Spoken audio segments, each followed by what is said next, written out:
All right, waiting for everything to load on in here. It is 6:32. Welcome, everyone. Thank you for joining us virtually via Zoom. My name is Carl Schultz. I work at the Charter Street Cemetery Welcome Center in the Hickman House, which is where I literally am right now, so I can prove it. We are very lucky to be joined today by Dr. Alexander Cummins. Dr. Cummins is a contemporary cunning man and historian. His specialties are in the dead, folk necromancy, divination, and the grimoires. He received his doctorate on early modern magical approaches to the passions. He is the co-editor of the Folk Necromancy in Transmission series for Revelore Press, co-host of Radio Free Golgotha, and co-covener of the Speakeasy of the Dead. In addition, he has published works including an excellent book of the art of magic, a book of the Magi, lore, prayers, and spellcraft of the Three Holy Kings, and the Starry Rubric. And tonight we've got him, and he's here to talk to us about the autumnal equinox. So again, we appreciate you guys joining us virtually. If you are here live and you have any questions, we are going to be keeping everyone muted, but we will be making use of the chat function. So if you have a question, you can send questions in the chat to Dr. Cummins specifically, or if you're really shy, I guess you can send them to me and then I'll send them to Dr. Cummins. But one way or another, feel free to do that throughout. There will be a section at the end where he can take questions in more of a traditional Q&A fashion, but if something really comes into mind and you really got to send it, just send that in the chat. And without further ado, I'm going to turn you all over to Dr. Alexander Cummins. Hey, thanks very much, Carl. I really appreciate that. I also like that you ceded to me as we were prepping about 10 minutes ago that you're at the Pickman house, and so this is a great test to see if it, just how haunted a house has to be before it interferes with an internet signal. So there's that air of like frisson. Yes. Keep an eye, please, on everything behind me, and if something moves, please let me know. Yeah, I got it. I love it. Hi, everyone. Hi, I'm Al. Thank you for that wonderful introduction. Thanks for having me. Thank you to Elizabeth at the Witch House and at the Pickman Street, etc., and to you all for being here. Hi. These slides are there's some heavy text quotes from a couple of like folkloric sources and things, but there's a lot of pictures as well. I tried to be a little evocative because 'tis the season. But if anyone wants these slides, they are absolutely welcome to email me. I'll also hand them over to the nice people who have me here talking for you this evening. There's always like about 3 different things that I want to do as I'm doing an introduction, and I realize nervous rambling does not necessarily instill confidence, but I assure you I have a vague idea what I'm doing. I'm here to talk about folklore and folk magic and how intertwined they can be, specifically around the autumnal equinox. And I want this to be kind of a little reflective. I'm not going to do any, I don't know what the Zoom classroom equivalent of trying to do trust falls or something like that would be, but I want this to be a little bit less of a, hey, write down this specific recipe that you should all be doing, and a lot more about like useful questions that come up around this time of year, especially when we're thinking about the ritual year. And I may scurry off to get some books and things on old English and New English folklore as well, if people ask me some specific questions. I'm also a big fan of people chiming in about their own experiences. One of the selfish reasons that I do these kinds of talks is so that I can gather folklore from people when they're like, oh, my grandmother used to do that as well. So if you feel comfortable sharing any of that, I would love to hear it. Love to hear it. Makes my day. Hi. So I think that's a pretty good, hopefully a reasonable kind of centering and balancing ourselves in where we're at. Okay. All right. So in thinking about falling into autumn, I think it is definitely worth, and with any turning of the seasons, it's sometimes said that poetry itself should always in some way be about nature, right? Or the turning of the seasons, or time, or our move towards death. And there are indeed a lot of those like heavy themes to autumn, right? Not the actual dying of the earth that happens in winter, but the idea that we are approaching past the prime, right? We are becoming comfortable with the days getting shorter again. and having to become more familiar with, again, not the idea of like fully not being able to do anything because we're dead or the gods are dead or what have you, but a sense of accepting the limitations that come with age and accepting the changes that come as the year ages and as we get our kind of best. Arguably, these are, depending on your favorite season, and we're not meant to play favorites, this itself may be our prime as we are understanding. And this whole, notion that philosophy is a practice towards death and things like that. Anyway, we can get very morbid about that, but for now, I want us to dwell in the beauty of autumn, of the fall. Listen, says Humbert Wolf, the wind is rising and the air is wild with leaves. We have had our summer evenings now for October eves. And I don't know about you, but I especially love the smell of dusk in October, which no matter where I am in the world, always seems to have a particular character to it. I like it. I think it's good. Terry Goulamé says, autumn mornings, sunshine and crisp air, birds and calmness, year's end and day's beginnings. And I like that too. Like crisp air is one of the things that we get from, right? The idea of September and it's cold mornings and then it's hot afternoons, confusing whether or not we bring a jacket or not, especially if you have to go on public transport where there might be a different amount of air conditioning and, oh gosh, the confusion. Do I carry a sweater? Do I not carry a sweater? The first world problems of our world. I like this summation as well. This good, like, I like a list poem, and this idea of like the contrast of sunshine and crisp air, birds and calmness, year's end and day's beginning. I think there's some nice rhythm to that as well. Albert Camus says, autumn is a second spring when every leaf is a flower, which again, don't want to get too much into New England traditions of leafing, right? Of all the people coming and watching the leaves turn. Not going to get into that because it gets people a little irate sometimes. But yeah, this concept of the leaves get to be flowers, not just in terms of their color change, but in terms of being in the air now, right? I think that's an interesting one. And Stanley Horowitz is famed as remarking, winter is an etching, summer a watercolor, spring a watercolor, summer an oil painting, and autumn a mosaic of them all. And again, I not to play favorites, but if we were to play favorites, I'm a big fan of the fall, the season, not the band. I mean, the band are fine too. So I'm also a big fan of E.E. Cummings, and even though a lot of his poems end up looking like you formatted your slides wrong, I was going through my slides and got really, really worried about 10 minutes ago because I briefly thought I'd messed up the typeface or something, and so everything had like been been reorganized, like when you move a single thing in a Word doc. But this is E. Cummings testing the limits of form once again and describing how a leaf falls, right? And how a leaf falls in or on loneliness, right? Yeah, I'm a big fan of E. Cummings. And this notion of thinking about how we think about, if that's not too complicated, thinking about how we talk about autumn and thinking about how we talk about it, right? This, you can't do this kind of jazz breaking of forms unless there are some very clear ideas about what leaves falling, are often used for or turn up in.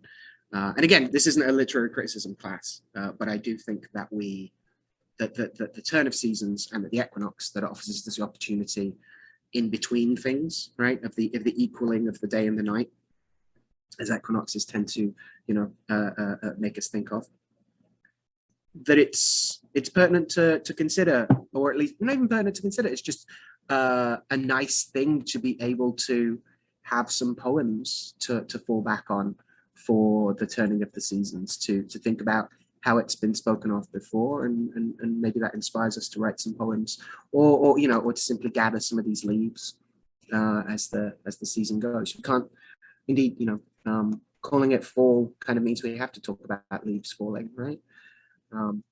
So yeah, I don't have any big comments on like loneliness and like how autumn is about loneliness, but there's obviously more about what the poet was thinking necessarily than this being an autumn poem specifically.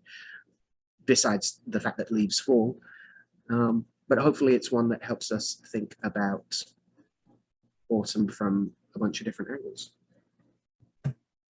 So, to begin with a little history, I'm going to rely for the first part of this pretty heavily on Professor Ronald Hutton's Stations of the Sun, which is a history of the ritual year in Britain, and goes back as far as we can get with the records being as accurate as they can, and then moves forward. And it's a fascinating charting of the historiography of the history of the history, the story of the history of how we have envisaged not just the cross-quarter days that you may be familiar with through a variety of pagan and neo-pagan practices and druidry and so on, but also how they have been considered over time, and how, you know, practices we think are old and not necessarily. Some of them are like, you know, only Victorian.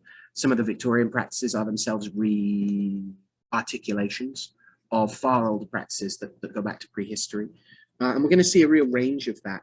And so you will see in the course of this history of the autumn equinox that we're going to go through now a little bit, that we have both, on the one hand, an incredibly practical set of material and economic considerations and circumstances, like what happens in this year, what does nature do around this time of year?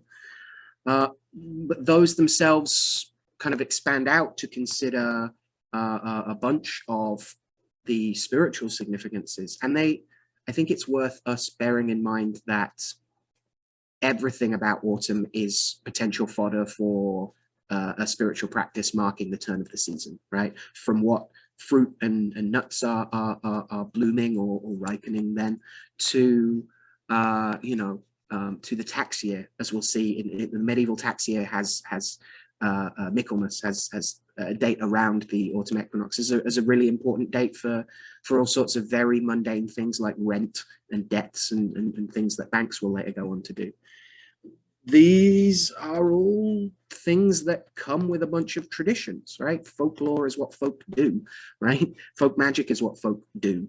And so I really don't, I hope you are not disappointed when you see me talking about like leases and like landlord recompense and things like that, because this is part of what it means to talk about harvest festivals, right? We're not just abstractly talking about, you know, weaving wheat in delightful patterns and things, although we're definitely talking about weaving wheat, don't get me wrong. But the idea here is that we're not just abstractly being like, oh, you know, think about where our food comes from. No, we are tangibly at this time of year thinking about where our food literally comes from and who we're paying for it and those kinds of things. So all that is to say, we begin with this kind of analysis of some of the earliest things we can say, which is the Venerable Bede. Who's a monk who writes a bunch of things down, right? That's why he's venerable. Bede commented that September was known to the pagan Anglo-Saxons as hallowed month, holy month, and it can be surmised that this was derived from religious ceremonies following the harvest. So it can be surmised, but of these, apparently no testimony remained by the time of Bede himself. And this is not uncommon either. People are usually talking about, you know, when they're talking about, you know, traditional practices, they're often talking, there's a tendency to say like, oh, they used to do this thing. I don't, you know, it's a dying tradition. The idea of a dying tradition is like the standard way things get talked about throughout history, interestingly enough. There's a lot of shades of like, oh, things used to be better. There's a lot of like weaponized nostalgia and things.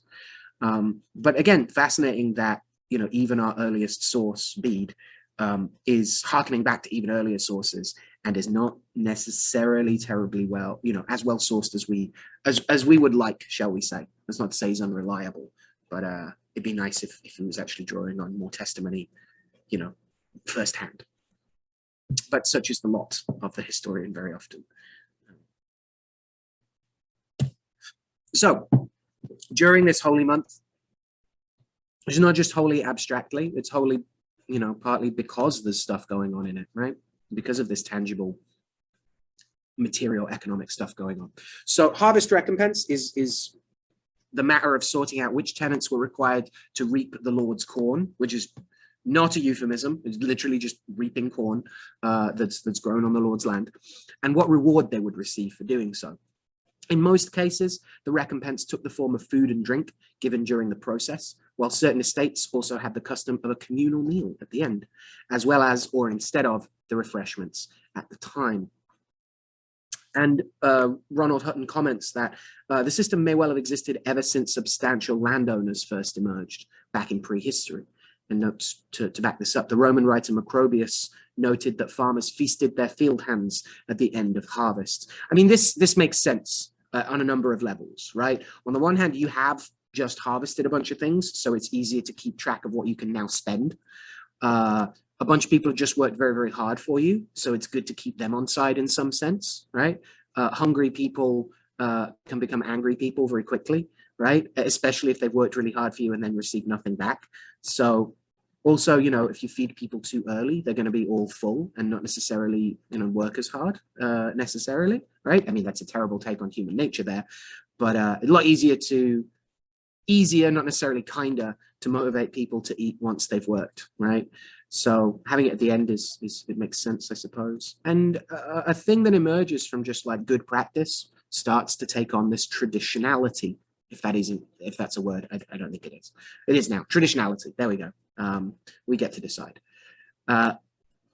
So this idea of a communal meal at the end is also interesting and significant, because what community are we talking about? As we'll see, we kind of mean everyone in the village. We kind of mean mostly the people that were working. We kind of mean the people who were organizing the work. And we'll see that played out through the notion of a harvest lord a little bit as well. And the main thing here is that this is a job. This is a job, and this is a tradition of a working year, right? And of work, of labor, of actual labor, not just like a labor of love to like put up a lovely altar, you know, once a year, but literally like the work to stay alive.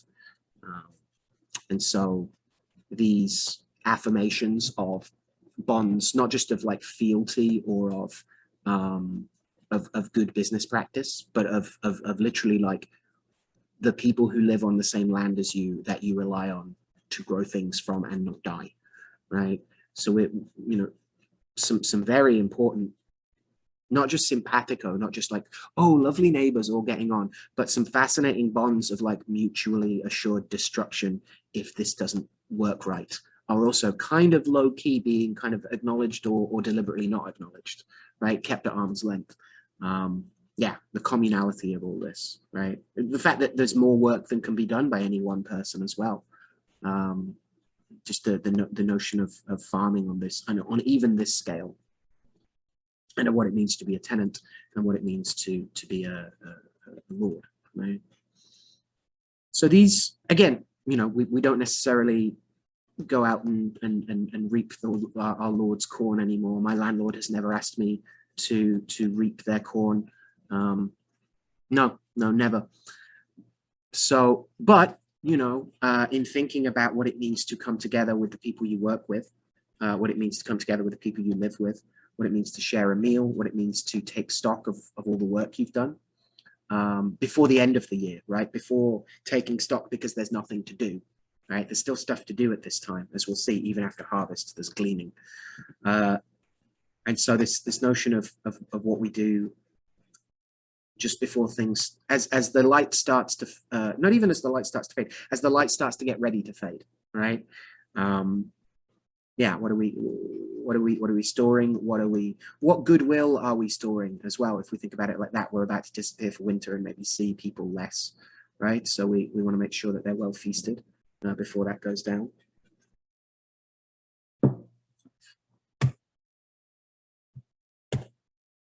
So these harvest customs emerge from this kind of, again, this idea of like, this is when corn ripens, this is when it needs to be gathered, these are how many people it's probably going to require to do, and here are the customs, shall we say, that build up and become tradition.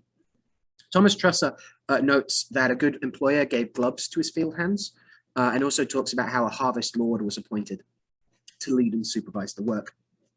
And in contrast to a harvest queen, who could also have some very standard functions that she was fulfilling. She wasn't just a pretty face wearing a nice wheat crown. She could also be leading the gleaning, and we'll talk about that in a second.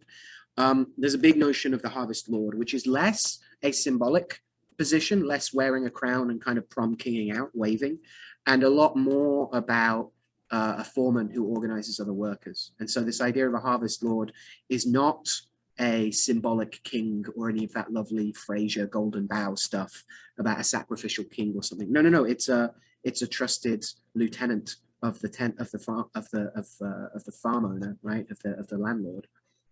Or it's, you know, the oldest person who can't necessarily wield a scythe or sickle so well, but knows exactly what order things need to be done in and knows everyone's names and so on. So Harvest Lord had a lot more of a function of actually getting stuff done, I would say, and a lot less of a pageantry kind of role to play than even Harvest Queens, who themselves could have very concrete and practical duties and responsibilities and jobs to do.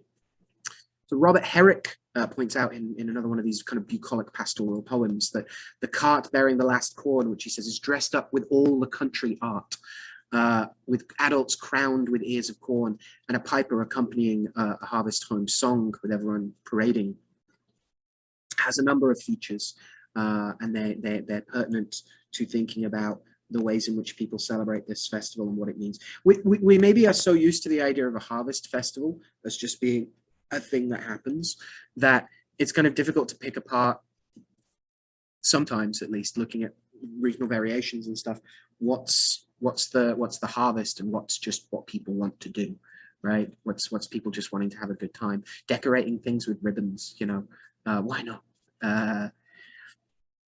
So some bless the cart, some kiss the sheaves. I love that. Some prank them with oaken leaves. Let me see, this is from a poem, so it rhymes. People drink. Oh, so yeah. So once they've arrived, once the cart bearing the last of the corn, right? So you've cut all the rest of it, and then the last one, you're done. So it's also a kind of like dessert of. It's like a beautiful pudding of harvest, right? The last one gets to be brightly colored, and we make a big fuss about it because we're fucking done. So it's also like the end of the working kind of period as well. So of course it's that Friday feeling, right? Casual Fridays at the field. People drink first to his health, the health of the Lord. So the person hosting this thing or putting on something that everyone goes to once all the food is finished being, well, not even food at this point, all the corn or what have you, wheat, barley, etc., cereals, brought home, harvest home. Then we have a bunch of people around. They're going to enjoy their communal food and drink. And the custom goes that the people first drink to the health of the Lord.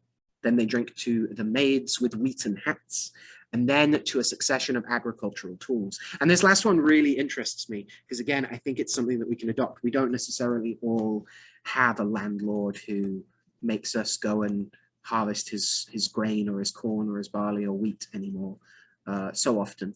I don't want to speak for everyone, but we may well still employ agricultural tools, even if they're just gardening tools. And so I like this idea of honoring our tools. In general, I like the idea of honoring our tools. I'm a pretty committed animist, and so if there's a way of celebrating your tools as the shears that help you keep a nice garden, and to drink a toast to them, then any excuse for a good toast, right? So to speak a little bit more about that, I think we can do this, and it's not a new thing. There are plenty of pagan and neo-pagan groups that do similar kinds of things, and there is a slight criticism here, and it's not just about celebrating tools. It's also about more generally how we approach not just harvest festivals, but the wheel of the year in general.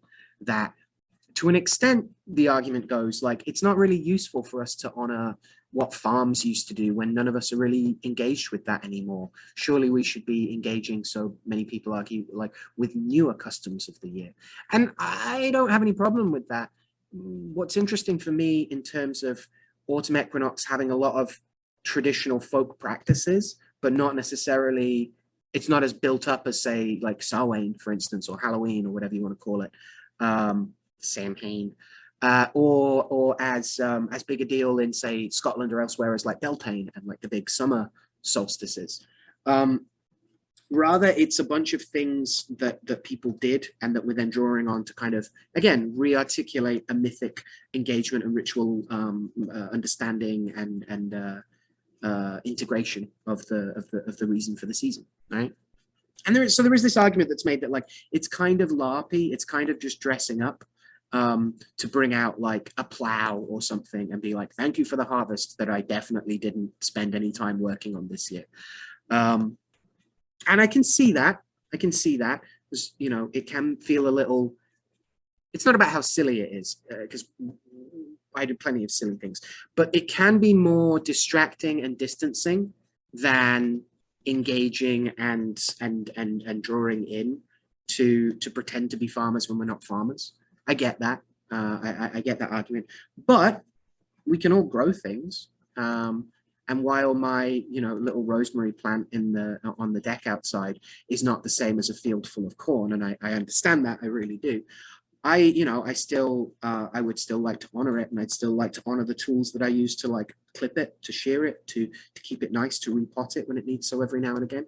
And so I think, sure, if we're literally dressing up and pretending to be something we're not for ritual purposes, maybe that's a little weird. It depends. I mean, we could argue that ritual is all dressing up and pretending to be things that you're not yet in order to become that thing. I mean, that's a wider question, and I'm happy to talk about it if we want. But I think there's a way that we can genuinely appreciate our tools for what they are, what they actually are, and what they actually help us do. You know, I don't want to say like this shears symbolic of the plows of, you know, my ancestors. That seems a little like speaking for people that you aren't actually part of, you know, or at least taking credit for things you haven't actually done, which, you know, which is probably not a good idea. So I think there's something to this. How can we celebrate them specifically? Well, we already had the cheersing, that they drink to the agricultural tools. I kind of like that. Cheers, the plow. But there are a bunch of other practices that are very traditional as well. One is sharpening anything with blades, or like scythes, sickles, plows, etc. Less plows, but not necessarily not plows. And this is done for a couple of reasons. One just seems to be straightforwardly to prepare them and to keep them ready. And again, I like that, like celebrating your tools by looking after them, right? By sharpening things that need sharpening, cleaning things that have maybe got a little grubby, re-oiling stuff that needs re-oiling, all that kind of good stuff. But the other, again, very traditional thing that was done around harvest time festivals was people would come out with their scythes and sharpen them, not just for them to be sharp, but as advertising, to drum up work. So again, we might not all be, what's the term? Not itinerant. We might not all be temporary, you know, autumnal farm workers turning up and expecting to be recruited out to go and bring the harvest in. Because again, it's more work than most people tending a farm can do. They were literally going out there to sharpen it. And there's something of a folk magic to this, because on the one hand, it's just you sitting there showing that you are ready to go and work, right? So you're just indicating. There's nothing transformative going on here. This is ceremony, right? In those cases, indicative rather than transformative. But when we start to get into the realm of like, I am sharpening this so it can cut through to do what it has to do, right? There's a little air of like, I sharpen it so I can use it for something, but also I sharpen it to bring to me the occasion so I can use it. That's where we start to get into some like magical, that's where we start into some ritual territory with that. And so this idea of drumming up work is something that I've been engaged with for the last couple of years, of around autumn equinoxes, sharpening my knives and my tools that I use, but also sharpening my tools in an announcement that I am available for work, right? And so even if that work isn't going, again, literally harvesting corn, the idea of like, as a freelancer, I am very concerned with ensuring that people hire me for work. So it's a big deal for me and for many other freelancers. But for whatever it is you do, a notion of like attending to your tools as an exercise that brings you more of the work that you want to do is I think a really beautiful little ritual that emerges from, you know, what we might call work magics, right? The magics we do in the course of work that we love. The other classic thing that we already saw an example of is celebrating tools by gifting them to people. We had the example of a good employer giving gloves to his field hands, right?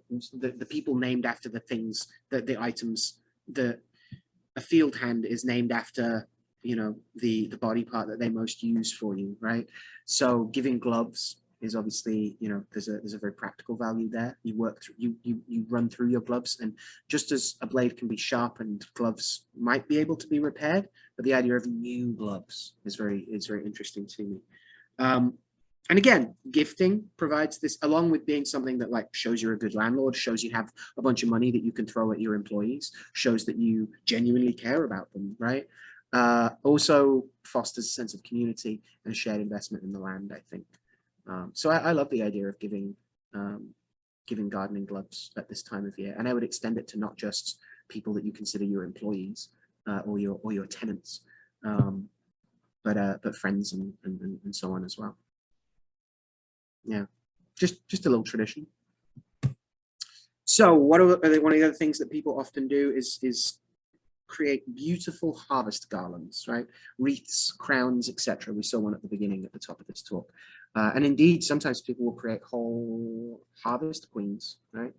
And there's a great early modern example here of our man Milton in Paradise Lost, talking about how Adam fashioned a garland for Eve. Adam fashions for Eve of choicest flowers, a garland to adorn her tresses and her rural labor's crown, as reapers oft are wont their harvest queens, right? So again, we have this notion of like, what's a harvest queen?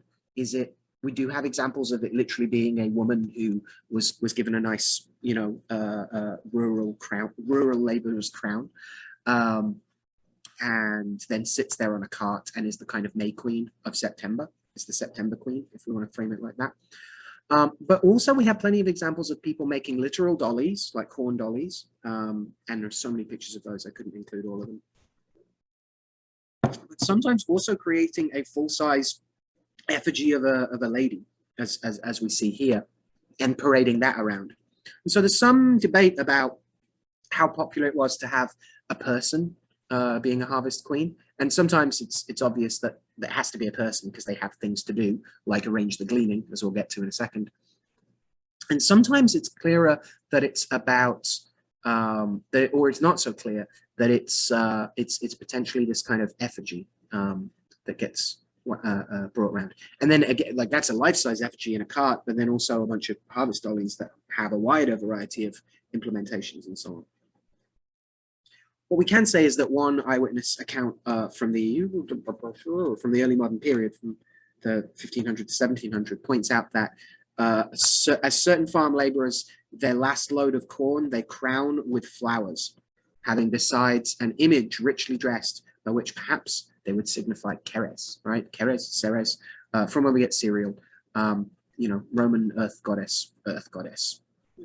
That role fulfills a multitude of functions, but you see what I'm saying here. So again, we don't have to decide if it's primarily or was more popularly a real person crowned or an effigy. Nothing burns like an effigy. The important thing here is that we have this interplay between between the crop, like the harvest itself being bound together to make a doll, to make a person, right? Being the queen of it, emerging from it, as well as having power over it. These tensions of where royalty and where sovereignty matter in these cases, and where we honor someone, and where a crown is given not simply to, you know, as the ending of a ritual, right? That you are coronated and now you are, you know, the lord or lady of everything, but as a marker of a thing that person, a role that person now has to fulfill, however symbolic, however sitting and waving like the prom queen, and also however practical and actually like in the field directing people to do stuff. So again, hopefully these aren't just, oh, it's, you know, it's cute to make a wreath. I mean, it is cute, don't get me wrong, that's awesome, but there's potential for us to use these same old emblems, that's a good word for it, to have these little save points throughout the year of like, oh, thinking about crowns made of wheat again, you know? And there is this notion that mystery, not as a hand wavy, don't ask too many difficult theological questions. It's just a mystery, right? Not as a like stop thinking about this tactic, but mystery as a source of engagement with the numinous, if we want to frame it like that. The mysteries of autumn, of the petrichor of the smell of rain on the ground, of the smell of dusk in October, of all of these things. They're all an opportunity for us to explore those like renewable resources every year, right? And again, thinking about the difference between harvest last year and the year before, and the year coming, those kinds of things. Hopefully, this notion of the crowned and returning earth is helpful for us to kind of fold into our own ritual considerations and design and poems that we might say about this stuff. So I hinted that we would talk about gleaning queens, and talk we shall.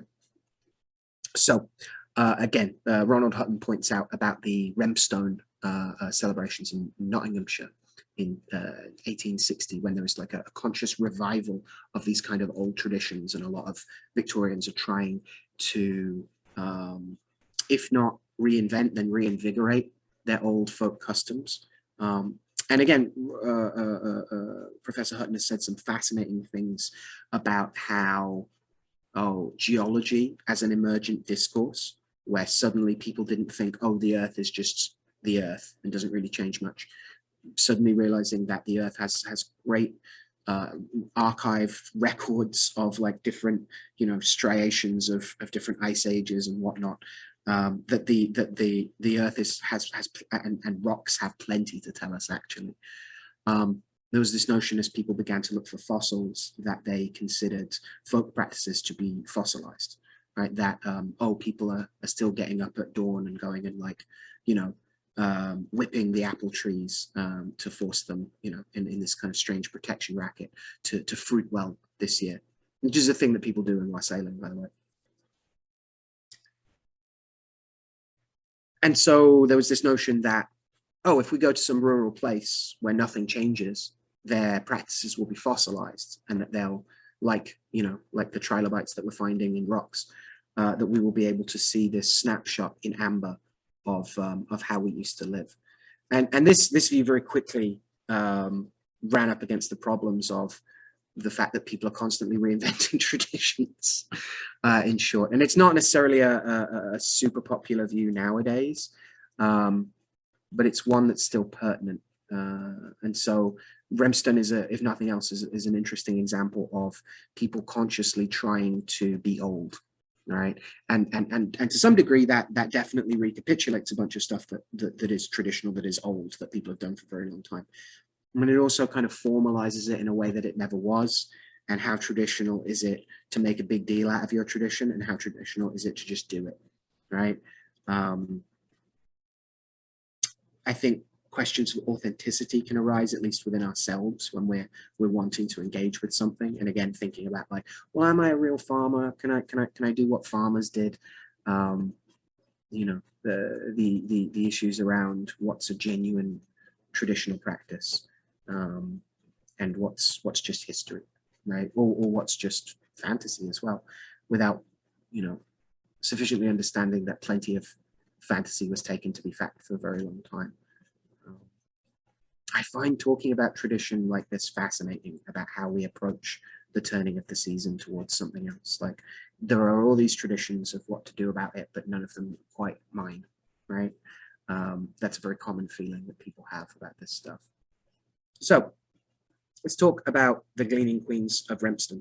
The village crier, having proclaimed the queen, nearly 100 gleaners assembled at the end of the village, women with their infant charges, boys with green boughs, and girls with flowers, the whole wearing gleaning pockets, children's carriages and wheelbarrows dressed in green and laden with babies, etc. A royal salute was shouted by the boys, and the crown brought out of its temporary depository, consisting of straw-coloured cloth surrounded with wheat, barley, and oats from the present year. A streamer of straw-coloured ribbon dependent on a bow at the crown hung loosely down. A leaf of laurel was placed in front, while arching over the whole was a branch of jessamine. The ceremony of crowning was now performed, after which the queen, enthroned in an armchair decorated with flowers and branches, moved to the first field to be gleaned. So we see here a very conscious effort to kind of formalize a bunch of things like, you know, boys jeering or saluting, right, or shouting at the coming, you know, gleaning queen, harvest queen, etc. And we see this kind of formalized a lot more, right? And these lovely ribbons and the fact that the crown is kept somewhere for the year until it is brought out again. These things are very interesting to me. And finally, that yes, the queen is taken in an armchair decorated with flowers and branches and is moved to the first field. If we're not, I've mentioned it a couple of times, if we're not familiar exactly what gleaning is the process of, in short, of picking up everything that's left after harvest has happened. So literally going through and picking up the odd like stalks and things like that, as well as scattered seed and things of that nature. And as you know, it makes sense then that this is done after reaping, right? You cut the stuff down and you maybe tie it up and take it away. When the reaping was done, by tradition, the gleaning began, a task as dominated by women as the former was by men.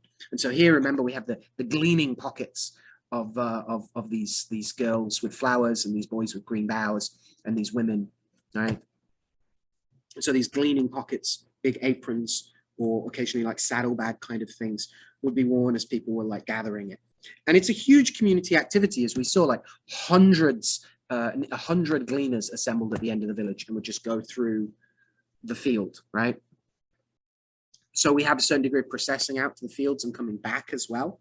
We also have assembling at the village to then go out and come back.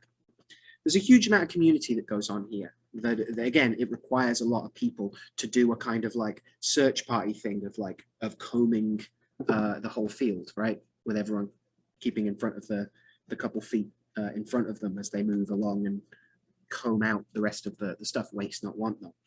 There is a sense that gleaning is actually legitimized begging, or is legitimizing something that would otherwise not be. It was not necessarily, and it depends on region and how well it was imposed and things. So it's very difficult to say for like to say this in a way that isn't qualified.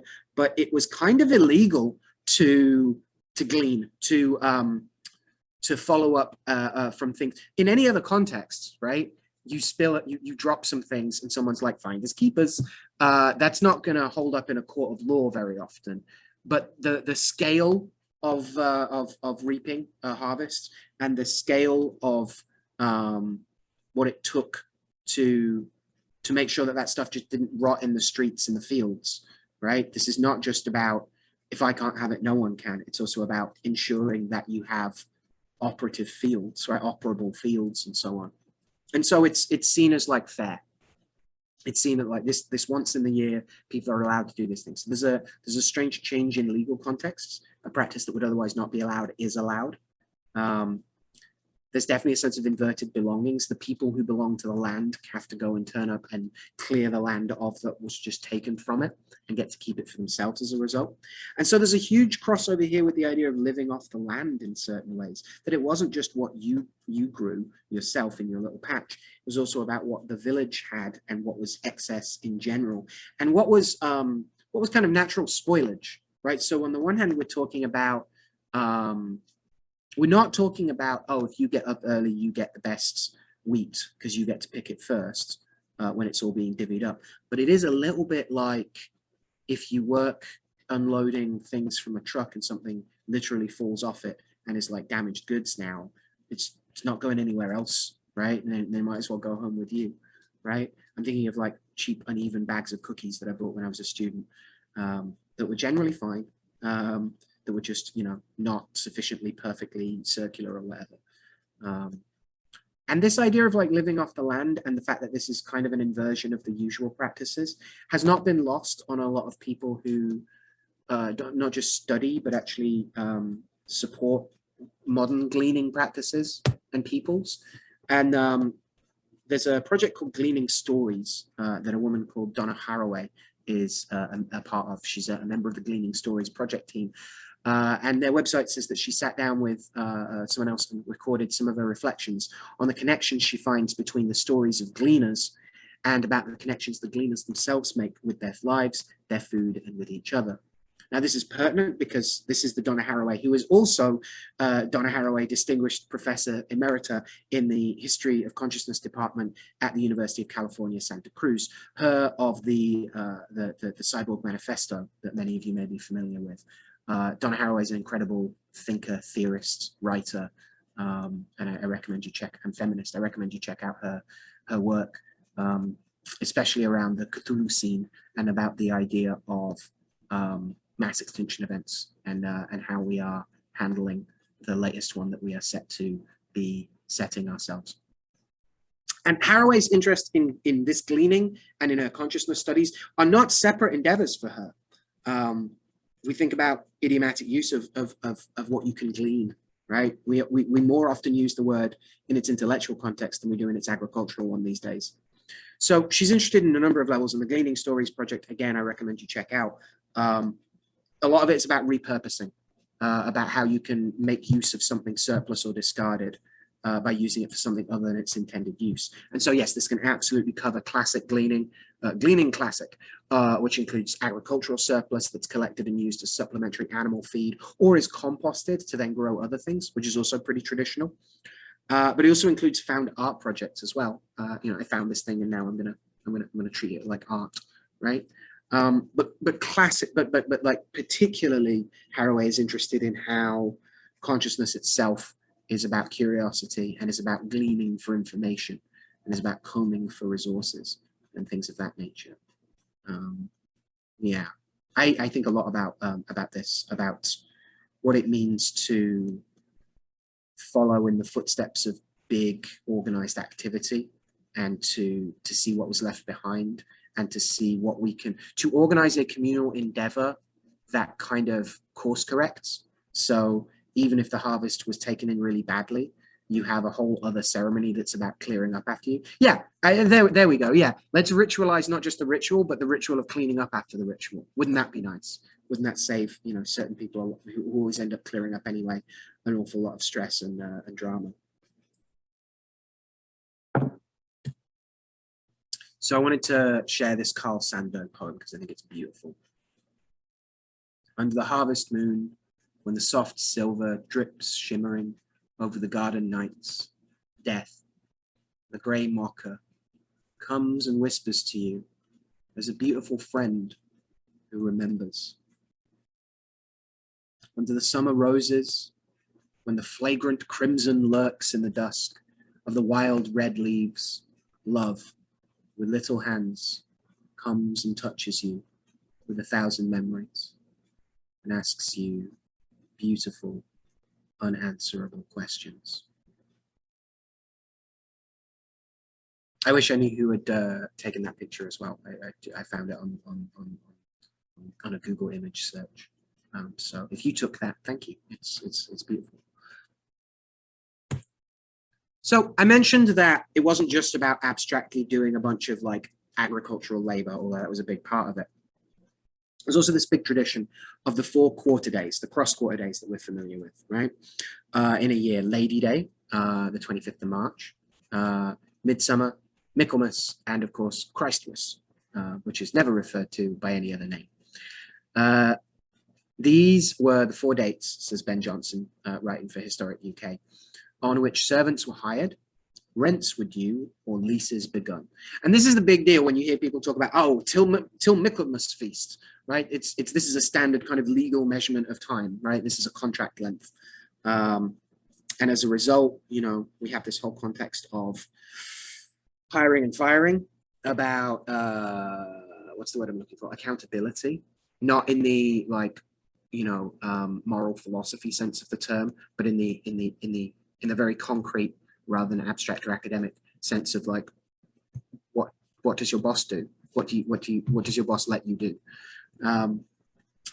It used to be said that harvest had to be completed by Michaelmas, almost like the marking of the end of the productive season and the beginning of the new cycle of farming. So again, we have this idea that autumn is about new beginnings and new endings, as all turns of seasons are, but in this case, the beginning of the end and the end of the middle, actually, I think is probably more accurate to say. It was the time at which new servants were hired or land was exchanged and debts were paid.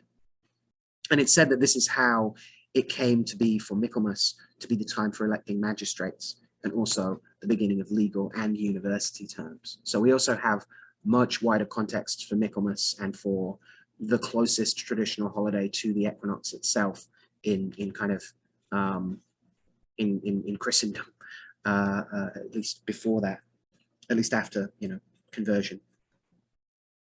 It's more than just farmers, right? University students and teachers have to pay attention to Michaelmas. Lawyers who deal with disputes between landowners have to pay attention to it. Not that there's an awful lot of lawyers standing up for tenants' rights throughout the early modern period, but those few that are doing it around harvest time, right? Are doing it around these festivals, and so this again gives us a sense of like the spiritual isn't separate from the economic or the mundane, right? And indeed, the older the tradition is, the more likely it is to actually be about who got fed, right? Who physically, weirdly, the more likely it is to be economically based, material conditions based, that we then have a bunch of culture that kind of accrues around, right, and coheres around. Again, this is a very grassroots, bottom-up approach. And other folklorists might disagree with that kind of assessment, but I think it's very important that we're aware of how people ate and drank and got paid, right, and got their debts paid back or paid their debts at this time. And there's one particular tradition that emerges around this idea of this being the time for payback, as well as the time when a certain stock was taken of like not just grain but also of animals, which is Goose Day. Johnson mentions that sometimes Michaelmas was also known as Goose Day, and goose fairs were held. Look at this magnificent golden boy. Even now, the famous Nottingham Goose Fair is still held on or around the 3rd of October. Part of the reason goose is eaten is one of these lovely early modern apocryphal stories, vaguely apocryphal, who can say. It's said that when Queen Elizabeth I heard of the defeat of the Spanish Armada by storm, primarily by the idea of her Magus John Dee summoning a storm, which then becomes the basis of the myth of Prospero and things in the Tempest. She was dining on goose and resolved to eat it on Michaelmas Day as well. And others, of course, followed suit, because when you are the queen, you are also a trendsetter. #influencer. It could also have been developed through the role of Michaelmas Day as debts were due. And I like this explanation, honestly. Tenants requiring a delay in payment, right, may have tried to persuade their landlords with gifts of geese. And I love this idea of like, I can't pay you everything right now, but honk. That appeals to me greatly. I have slightly cheated here. This is not an image of a Goose Day in the British Isles. This is a separate celebration, in a Polish celebration, I believe, that occurs somewhere around this time of year. But I couldn't pass up this glorious unveiling of this giant goose statue. I just, I have a duty of care to you, right, when I give these talks, and so I wouldn't feel I'd done my duty without making sure that you saw this. One of the many other things that's done around Michaelmas, especially in Scotland, although we do see it elsewhere, in Ireland, and in English people that have been to Scotland. And again, Johnson talks about this. It's a scone-like cake, kind of breadish, a sweet bread, not the same as sweet bread. In Scotland, St. Michael's bannock, or there's a bunch of ways of saying this and my accent's off. Strawn. There's a large scone-like cake is also created. This used to be made from cereals grown on the family's land during the year, representing the fruits of the fields, and is cooked on a lamb skin, representing the fruit of the flocks. All right. The cereals are also moistened with sheep's milk, as sheep are deemed the most sacred of animals. As the strawn is created by the eldest daughter of the family, the following is also said: progeny and prosperity of family, mystery of Michael, protection of the Trinity. So again, this very traditional charms, just like name checking things without necessarily having full, a lot of sentence fragments, right? But also we've got a bunch of things. We've got a summation of like what's available at this time that summarizes the whole year. What are the different pieces? How can we bring together the arable and the livestock? How can we bring together the dairy and the cereal? How can we bring together mixing and cooking? How can we use this as a way of furthering the fruitfulness of our family? And again, the eldest daughter, therefore, being the one, that needs to be married off next, right? To take that very sort of patriarchal role, but to take that very to understand the reality of that patriarchal set of expectations, right? And that this was again, a blessing to those engaging in it, right? You who are blessed to have marked this, right? Who have put in the work for it, and so the eldest daughter may be blessed. So the idea of like working with the firstborn of the family to ensure some prosperity and to create a foodstuff that is an emblem or an embodiment of all the work that's gone in and all of the things that keep you going, right? And more rituals should have cake. Just saying. So there is another slightly diabolic tradition around Michaelmas, which we may have heard of before as well. In British folklore, says Johnson, old Michaelmas Day, which was the 10th of October before we had the 11 days shifting it around, is the last day that blackberries should be picked. This is so because it is said that on that day, when Lucifer was expelled from heaven, he fell from the skies straight onto a blackberry bush. He then cursed the fruit, scorching them with his fiery breath, which is why they're said to be black, spat and stamped on them and made them unfit for consumption. In some accounts, he doesn't just spit on them, he emits another bodily fluid all over them. But outside of the scatological nature of the devil weeing on things, there is an Irish proverb that says, on Michaelmas Day, the devil puts his foot on blackberries, right? Jim Moon says in the Hypnagogia blog, Old Nick was said to be so enraged that he also laid an everlasting curse upon them.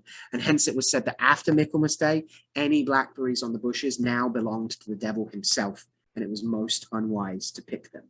Now, plenty of people have pointed out that given the raininess of seasons of this season, and of the way blackberries generally do, and of like English climates and Irish climates and so on and so forth, that this is actually like not bad advice, that after the 10th, it's very likely that any blackberries that are still on the bush are going to be bad in some way, are going to be either full of like pests or have rotted and be full of be rotted and just bad, just not fun to eat, or indeed potentially full of, a variety of nasties that are going to make you ill.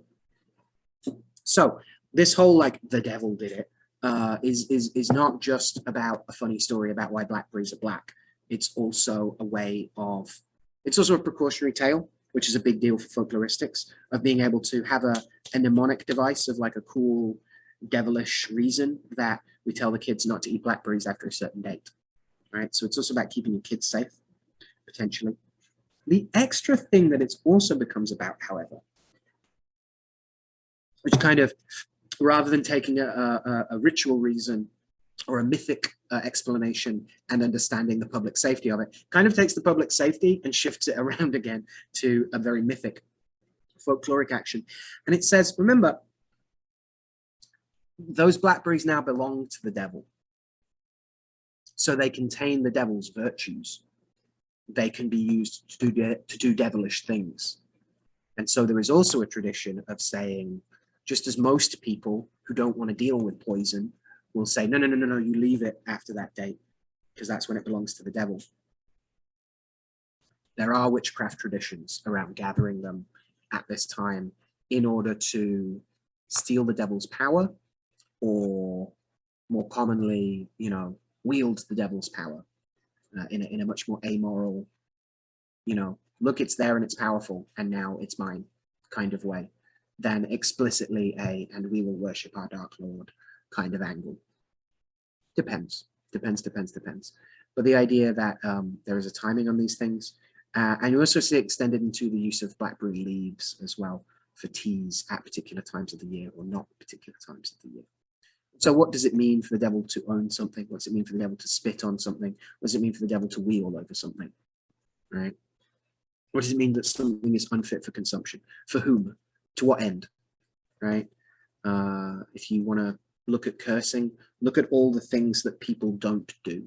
Right? Look at all the little endeavors that, you know, oh, you would never do that thing. Most cursing emerges from people doing what would normally never be done. Right? In various ways. From covering mirrors to, you know, slipping the devil's blackberries into someone's food. And in that case, again, you know, we have arguments that a lot of the thing called witchcraft, the political crime that is, you know, that is found at the end of a pointed finger, as Peter Gray says. You find the witch at the end of a pointed finger, right? Angle on labeling theory is around understanding the legitimization or the lack of legitimization of violence that's done, and also of the notion that women who are more often said to be witches in most places across Europe, there are some exceptions, and there's some fascinating examples of masculinity in witchcraft having a bunch of crossovers as well. I recommend the work of Francis Timbers on that. There's also some angles here on like witchcraft is you know, to poison someone with magic is still fundamentally poisoning them. And this again is this fascinating early modern world, or this pre-modern worldview, where magic where magic is judged not for being magic in of itself, but for its results. So if you kill someone with magic, that's still assassination, right? If you poison someone with a spell, that's still poisoning. Interesting. Anyway, tangents on witchcraft and blackberries aside, you may well be interested in exploring that. I see some angles whereby because it's Michaelmas, until then, that blackberries also get associated with Michael. And that's also interesting in terms of Michael being not just the one who is like God or one of the most senior archangels, but also in some accounts said to be the one who doesn't just chase devils away, but that has such elaborate robes and skirts that devils may hide in them. That what's the best place to hide from a shark, like right under its belly, like that kind of angle. And so there's also this angle that Michael, as the one who fights the devil, him and the sons of light fighting Belial and the sons of darkness in this ongoing war of heaven, played out in the moral nosology of the pre-modern cosmology, has this whole angle on like also having a bunch of devilish ingredients, also being associated with blackberries because it's around his feasts and because he fights the devil. So angles upon angles of Michaeline practice as well as witchcraft. So the other thing about Michaelmas is that it's also referred to as the Feast of All Angels, or sometimes just Angelmas. Now, there are a couple reasons for this. Some of them are owing to official church calendricals shifting around when certain angels get venerated at all. One of the major ones is that Raphael gets assigned into the Feast of All Angels, as does Gabriel. And so it becomes like a huge catch-all day, just as All Hallows or All Saints or All Souls Day, right, can be huge catch-all categories. You know, in theory, you know, there's plenty of traditions that say you can talk to any dead person on All Souls Day, because that's when they're all, that's what it means, all souls. And certainly this can be helpful for us from some angles, right? It's a great catch-all day, so never a bad thing to celebrate, you know, any and all angels. One of the main ways it's celebrated is also for the archangels, so you'll see it referred to as Raphaelmas occasionally in traditional stuff, not because it was Raphael's first, but because that was the day you spoke to the medicine of God, as Raphael's name is sometimes translated.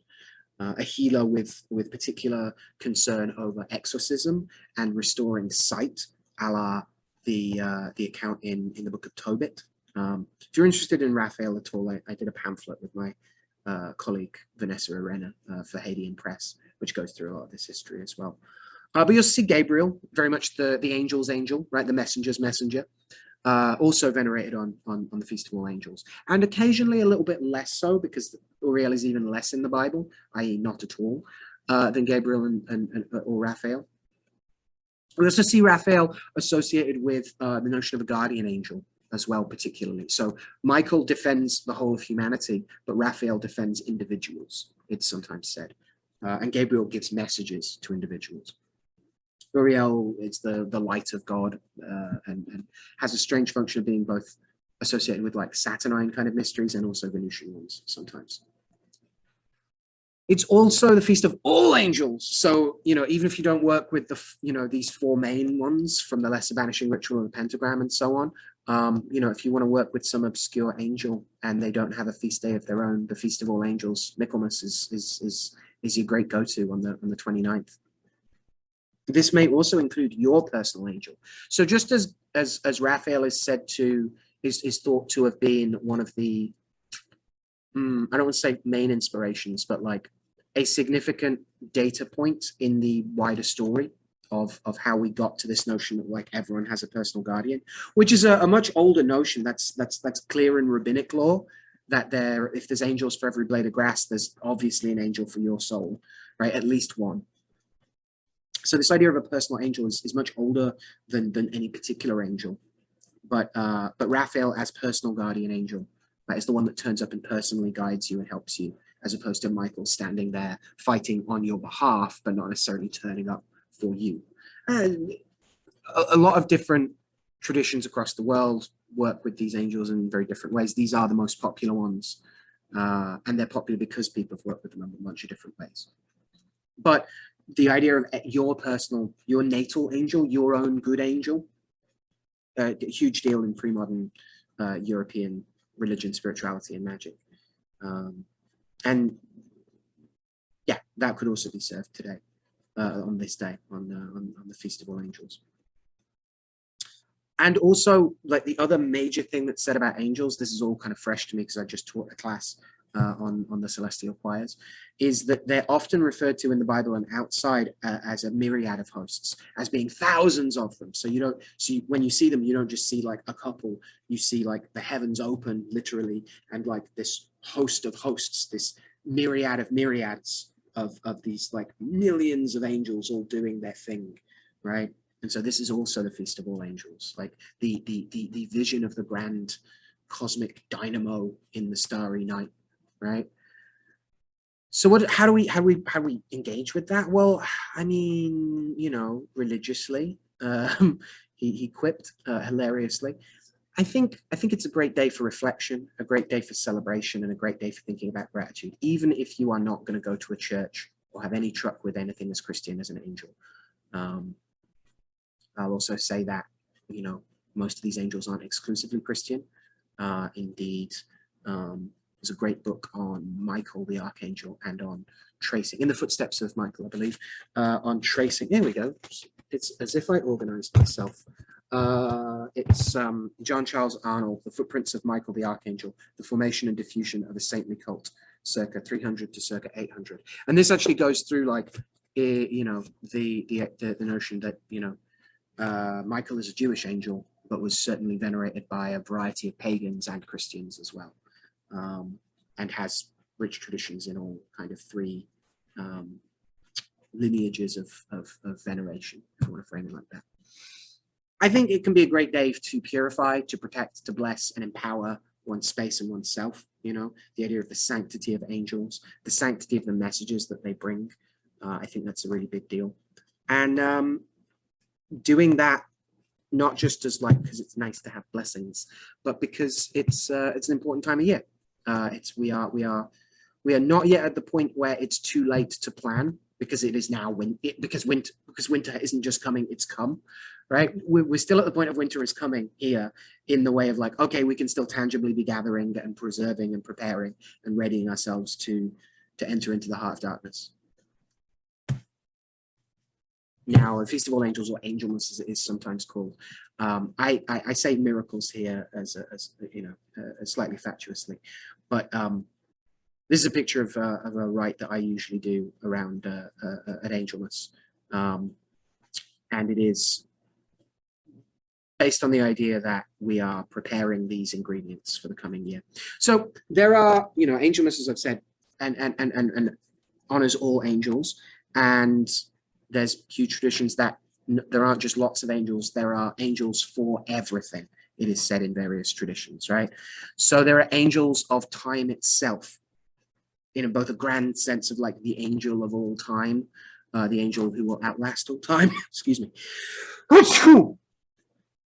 There we go, I'm okay. But of times itself. So there are angels of the days of the week, if you weren't aware of this. They are the 7 archangels, said to be secondary intelligences that stand before the throne of God. This is the big deal that planetary magic gets in Christian angelology, that the angel of Jupiter, usually Zadkiel, is an incredibly important archangel, right? The 3 we just mentioned, Gabriel, Michael, and Raphael, are all associated with planets and all get to be planetary archangels as well.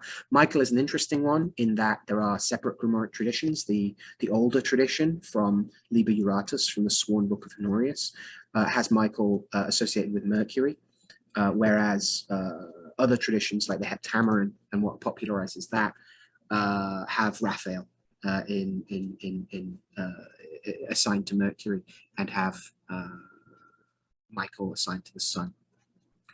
So there are angels of the days of the weeks, and crucially, there are also angels who are their spirits, who are their servants, who are their subordinates, right? And their superiors as well sometimes. Archangels don't have a lot of superiors, but there are lots of different angels of the planets that aren't just the archangel of it, right?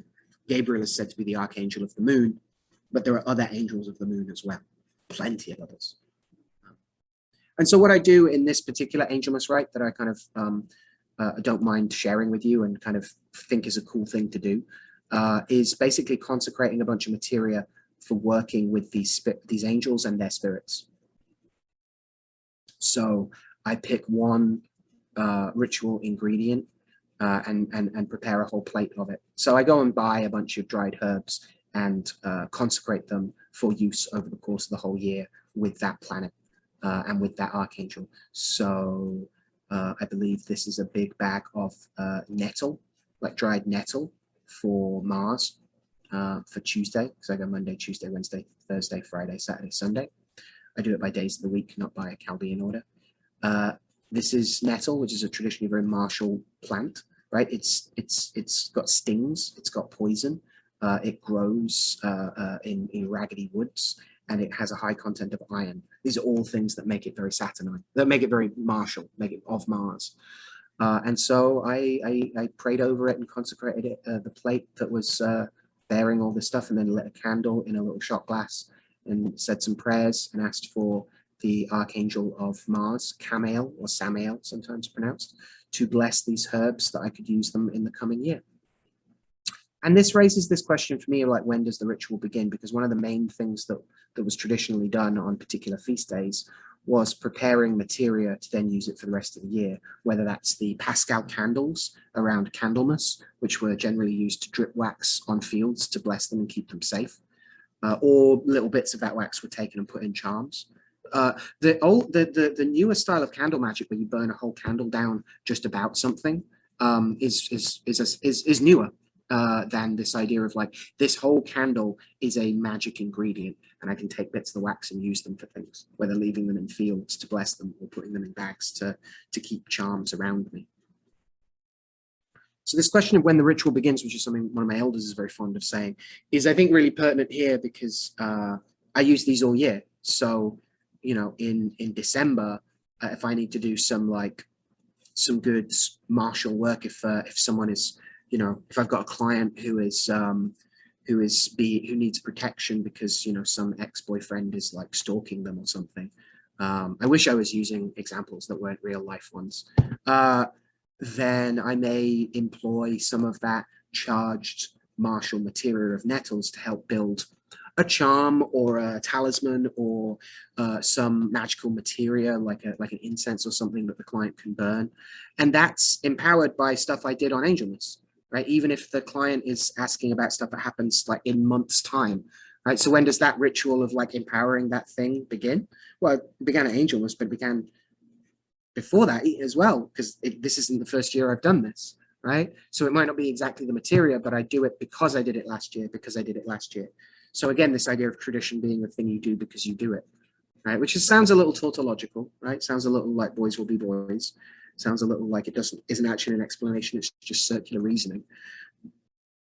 But I am very interested, especially when we're talking about consecrating things that could be used on any Tuesday, right? Or in any martial work for the year, about working with spirits of time to get at a sense of ritual time and allowing us to have like save points in the year, so that rather than traveling back in time, you know, having to build a DeLorean and empower it to get back to Angelmas, to empower it then to then take it forward again to help my client with her stalker.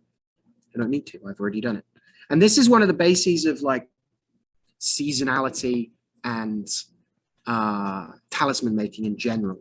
When we're thinking about astrological election, that like that planet is conjunct that planet at this time and no other. But at that time, we can make a bunch of, we can harness the fruits of those stars. We can harness the energy that was radiated off that stuff, and we can gather it in little jars like fruit, like ripened fruit, and we can make jam, we can make preserves, we can make jelly, right? I'm not the only practitioner or historian to point out that making talismans is a little bit like making jam. You prepare a vessel that's got to be got a suitable material and clean. You prepare your materia. You gather that thing from the stars. You add some sugar or whatever else. You add the other things that are going to keep it and preserve it. And ideally, you create a jam so that you're able to eat jam and enjoy those things, not just when the fruit falls, but all across the year.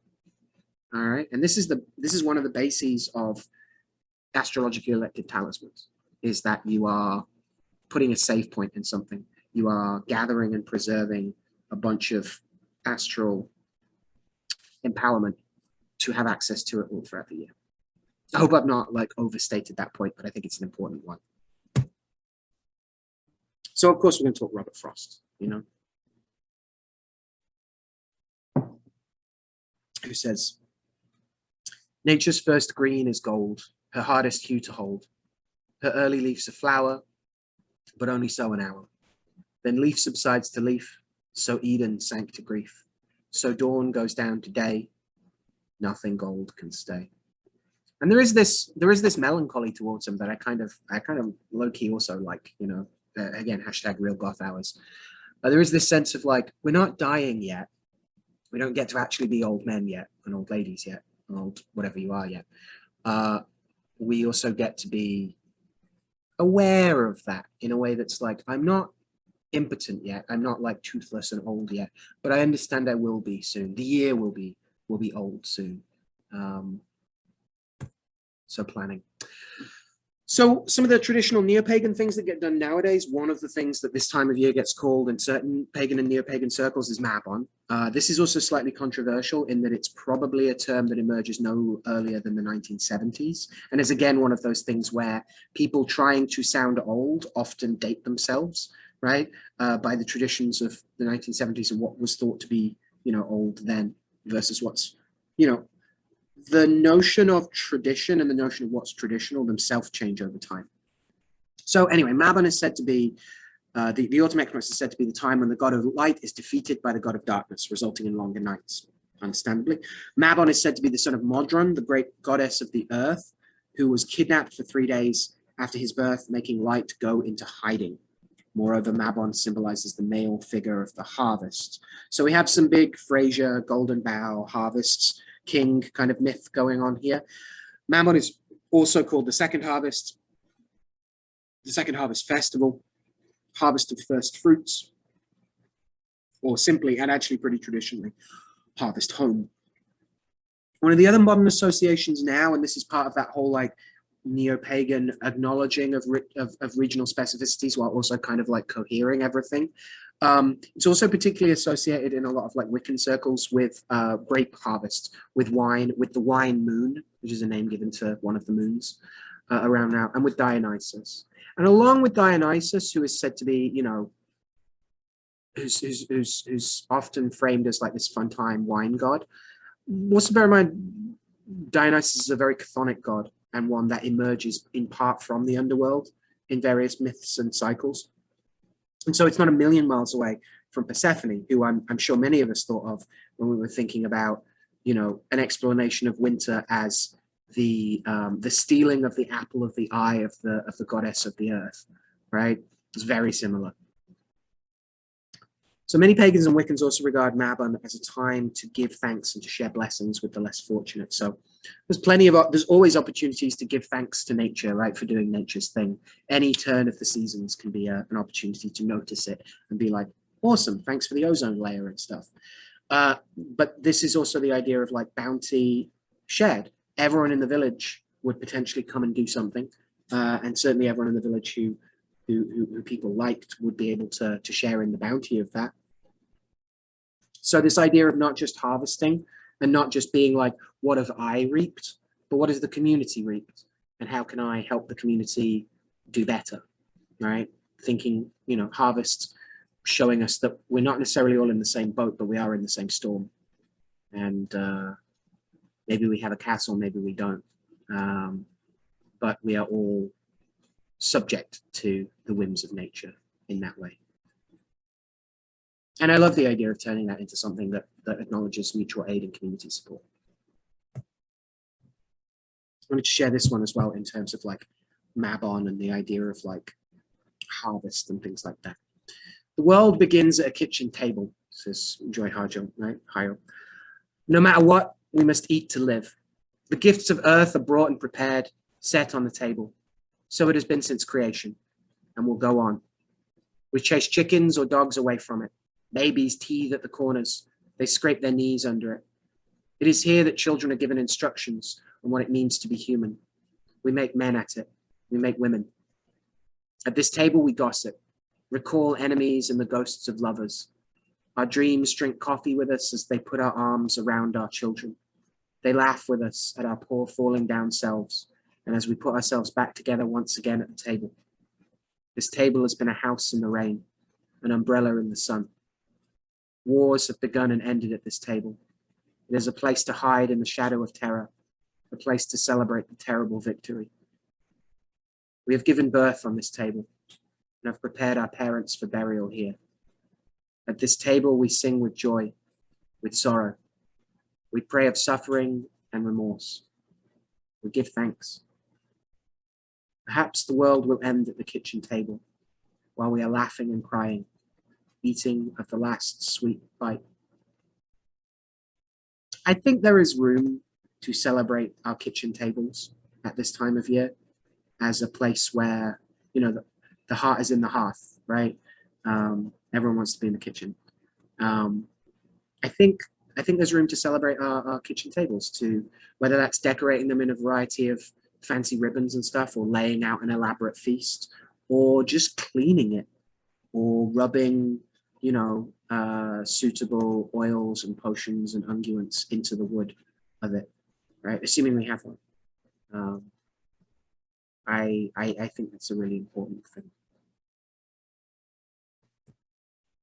So I want to talk about a Druid celebration as well, which is generally pronounced Alban Elfed. There are exceptions. It's sometimes translated as light of autumn. I think it's more accurate to say light of the water because, again, Druidry associates directions with the seasons, again, with the wheel of the year. And this festival of the West, and where water is found in the West, is water becomes not even a euphemism, just an emblem of the West and of the move from summer to winter. So in Druidry, it's generally framed as a time of the year to celebrate balance, reflection, and grace, which again makes sense as an equinox when the time of when it's exactly when day and night are exactly equal. But this is the balance teetering into darkness again, rather than the balance before teetering into light that we get at the spring equinox, the vernal equinox. And, you know, it is, not to get too astrological about this, but it is the start of Libra season as well. All right. So, you know, hashtag fabulous, but also hashtag, what's the phrase? Choice paralysis, right? So again, kind of apt that this is about balance and consideration of grace and reflection on reflection for Libra season, the airy figure of fairness, but also wanting people to think good of us, but also wanting to agree with everyone, seeing the fair point everyone can make. So modern Druid celebration of Mabon is related to Alban Elfed as the time of balance between light and dark, right? So that's standard here. And I don't want to say like, oh, Wiccans are so different from Druids. And I don't want to say they're the same thing. These are slightly different pagan and neo-pagan traditions. To honor this celebration, it said, is to honor your moments of equality, your balance of inner and outer realities, your masculine and feminine qualities of giving and receiving, of speaking and listening, of being active and being restful, of making decisions and being creative. All right, and so this push and pull, this balance, this balancing act is I think a really important deal. And I'm never going to mind enshrining in ritual, in the ritual year and ritual calendrics, a time to pay close attention to how much we are exerting versus how much we need to rest. So I've been a couple of reflections on the site of the Order of Bards, Ovates and Druids on Alban Elfed, especially this essay deeper into Alban Elfed. At this time, our ancestors saw the sun, for the first time in half a year, be unable to outshine the dark. And this really is where we're getting at the idea of not just like the year's death being a metaphor for our mortality, but also a reflection on what it means to support other people as they are closer to their mortality, right? Although he still shines with strength, his strength grows weaker as the days grow shorter. Today he holds the darkness in equal measure to the light, but he is struck in his season with the wound of time, and from day to day the darkness will grow as the Lord of Light sinks into his age, for the wound is grievous and he will not heal. This is a time of farewell and gratitude for the summer that has been. So this is about saying, you know, this is not about the dying of everything, everything being dead in winter. This is about the preparation of dying and about what it is to see people running out of steam around you, what it is to be a support for the families who are about to grieve, for the people who are about to take that, you know, great step beyond. And this is not the darkness is winning because we are evil, because the world is broken. It's the course of cycles. People get to grow old. What a blessing.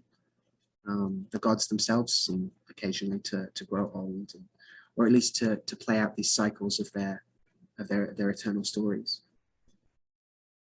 Again, reflections, of course, on our own mortality, but also reflections on what it means to be in a community of people, especially an intergenerational community where other people may be closer to that death than you, what it means to support them and support their families. Yeah. So on the one hand, we have this notion of like before summer, before winter, right? Of like, really be aware of like, now is the time, now is the kind of, not the time of putting someone in the ground and saying goodbye to them and visiting them in the cemetery, but of like watching someone be less able to do things, you know, which is its own kind of sadness. And also its own opportunity for us to think about reflection. I practiced Aikido for a very long time. I would love to say I still practice it. I've gone out of the habit, to be honest. But I practiced where I grew up in Birmingham in the West Midlands, and I practiced at a dojo right next to a car factory. And so most of the other people I trained with, and I trained as a kid with my dad, were big burly auto workers, right? And some of them, you know, were in their 60s and 70s now, and, you know, obviously not still working in a car factory, and were kind of doddery until they would get on the mat and would be able to like throw around 10, 20 really burly dudes. And it wasn't because they had the secrets of Aikido magic. Well, it kind of was actually. It wasn't that they were inherently magic and were able to do that. It's that they realized that you train and you're strong And then you have to adapt your training as you get older to not being able to do certain things, but being much better at doing other things. The way they just weren't they just weren't there when people went to hit them. And it wasn't through like being lightning quick anymore, but it was about knowing what your body can do and that you can think 12 moves ahead of someone else. I think about that a lot. I think about what it means to get older and get good at getting older, what it means to perfectly level up your skill set alongside the body not necessarily being able to do things as well or in the same way that it used to, that there are lots of kinds of strength. Yeah, so that's one reflection. That's one thing that we get to think about. We'll all get decrepit, hopefully, if we're lucky. The other, after summer, right? This again, this notion of the gratitude of what was. And not just in a like, oh my gosh, so good that there was a summer. At this time, our ancestors saw the lady, who is the spirit of the land, stand before her people with the full bounty of her harvest. Here is the reward of labor. And this is really where we started as well, remember? And the reverence of the land. So again, moving from like earthly, terrestrial, human authorities to the authority of nature itself. This is the fulfilled promise of the days of spring and summer, right? This is like what it was promised, that things would be beautiful and that you will have food and that it will be okay, right? This is the reckoning of the year, for the harvest is now complete, right? This is the reckoning. This is the time at which did you work? Were you a good ant, gathering your acorns, or were you a lazy squirrel, or whatever that analogy is, that little fable is. This is the reckoning of the year, for harvest is now complete, and the portions are set to feed folk and animals through the cold, dark days that lie ahead. And that's the other aspect here, the allotting of things. Thought I was going to sneeze. Might still sneeze. There's the tension that I build. But this idea that this is the time that we allot our portions, this is the time that we ration, because we've got all this stuff at the moment, but we aren't producing more of it right now, and so we gotta ration and work out where to go from there, which is its own kind of strength and its own kind of planning and its own kind of labor throughout the dark of the year. This is a time of wonder and gratitude for the gifts the lady showers down upon her people. And again, this notion less of like, oh, if you had a bad harvest, you're obviously a terrible person and God is punishing you, to this idea of no, if you have a lot of memories of doing hard work, you're going to, that's gonna build a different relationship than if you don't have any memories because you didn't really get out that much. And not just like the field will not yield as much because you didn't put as much love in. But that's definitely the case with relationships, right? Relationships are presence and are listening as much as talking, but turning up primarily is kind of crucial, right? So I want to leave you with John Keats, and then we can have some questions and things. As I say, this was designed to be a little more reflective and a little more, helping you have some ideas of things to do than it was me prescribing rituals or anything like that. I'm happy to stick around and talk about anything or discuss things you might be thinking about doing. I might steal those ideas and do them myself as well, which again, as I say, is partly why I do this, to get to talk to people about it. But it doesn't feel right to celebrate the autumn equinox without bringing out old Johnny Keats, who's a favorite of mine. Season of mists and mellow fruitfulness, close bosom friend of the maturing sun, conspiring with him how to load and bless with fruit the vines that round the thatch eaves run, to bend with apples the massed cottage trees, and fill all fruit with ripeness to the core, to swell the gourd and plump the hazel shells with a sweet kernel, to set budding more, and still more later flowers for the bees, until they think warm days will never cease. For summer has o'erbrimmed their clammy cells. Who hath not seen thee oft amid thy store? Sometimes whoever seeks abroad may find thee sitting careless on a granary floor, thy hair soft lifted by the winnowing wind, or in a half-reaped furrow sound asleep, drowsed with the fume of poppies, while thy hook spares the next swath and all the twined flowers. And sometimes, like a gleaner, O thou dost keep steady thy laden head across a brook, or by a cider press, with a patient look, thou watchest the last oozings hours by hours. Where are the songs of spring? Aye, where are they? Think not of them. Thou hast thy music too, while barred clouds bloom the soft dying day, and touch the stubble plains with rosy hue. Then, in a wailful choir, the small gnats mourn among the river sallows, borne aloft, or sinking as the light wind lives or dies, and full-grown lambs loud bleat from hilly bourne. Hedge crickets sing, and now, with treble soft, the red breast whistles from a garden croft, and gathering swallows twitter in the skies. So I just want to say thank you, everyone, for joining me on this short little sojourn through the autumn season. I hope this hasn't been something where you're just, nodding along, being like, oh, I know all this anyway. Again, that's kind of the point of celebrating the ritual year, not to bring up new things, right? Again, this is the idea of the mystery as renewable resource, right? We get to think about winter every winter rather than like, I've already done winter, I mean, that can definitely be how winter feels, I'll be honest. Did I see a raised hand there?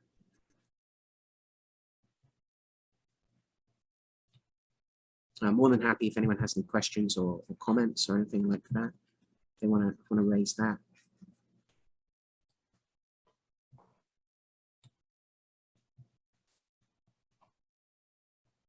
Oh, it's a clapping icon. Oh my gosh. All right. Okay. Thank you. Wow. All right. Oh, okay. Yeah. I'm so primed to expect people to like want to have something to say about it or to. Yeah, I'm back, and I had to turn off everything because about 35 ghost tours have happened in the background since we started. I did have a question sent to me though that I will pass on to you. Oh, great. Well, not a question, at least just like a comment, a notification, which is they were saying that they found the cleaning of tools and the taking care of them to be really interesting because it reminded them of the law of attraction. Yeah. So what are we doing when we there's so many levels to like a very simple act. So like these men would traditionally like seasonal farm workers who weren't necessarily full-time like scythe guys, whatever the term for that is, farm hands, there we go, field hands. They were doing this because like you needed all hands on deck. So they might be doing something else throughout the year, but they would turn up here as like as temporary staff, right, as auxiliary staff. And what they would do is go out and sharpen their scythes, and people would hear that, and then the Lord would take a cart over and be like, all right, you guys come with me, let's go and do the thing. So it was partly a like, it's as I said, like partly the non-magical explanation. I hate that term, but bear with me. The non-magical explanation of like they're sharpening a thing, it's loud, people can see that they now have tools and they're now able to do the task. They're announcing to the community that they're able to do this work. But how different is that to announcing to the cosmos, announcing to the universe, announcing to God, announcing to the spirits of place that you are ready to do some work? Yeah, absolutely. Like it's a very it's an act built on great cosmic sympathy. That like, as I sharpen my tool, so will the means to use it become more apparent and closer to me. Yeah. Thank you so much, Dory. She's got to head out, but thank you so much for being here for this. Also on that, thank you for giving up your time. And it's a delight. I don't necessarily get to read poetry as often as I would like in these things because I'm generally tending to do, histories of demons and things like that. And so you don't want to read that poetry necessarily out loud. We'll get there eventually. Thank you everybody for coming on out. We really appreciate it. If you did not get it, if you know somebody that didn't get a chance to see this, we will put this up on the Charter Street website once I've edited it. But until then, we really appreciate you for visiting, I guess is the only word. I'm ostensibly alone here, but we appreciate you guys tuning in. Let's say that. Goodbye, right? Yeah. My brain stopped working. It's a virtual classroom. Yeah, we get And- to say it's a classroom, right? We get to Yeah. say thanks for coming by. I think that's fair. So thanks to you guys, and thanks to Dr. Cummins, and we'll see y'all next time. Cheers, Carl. Thank you.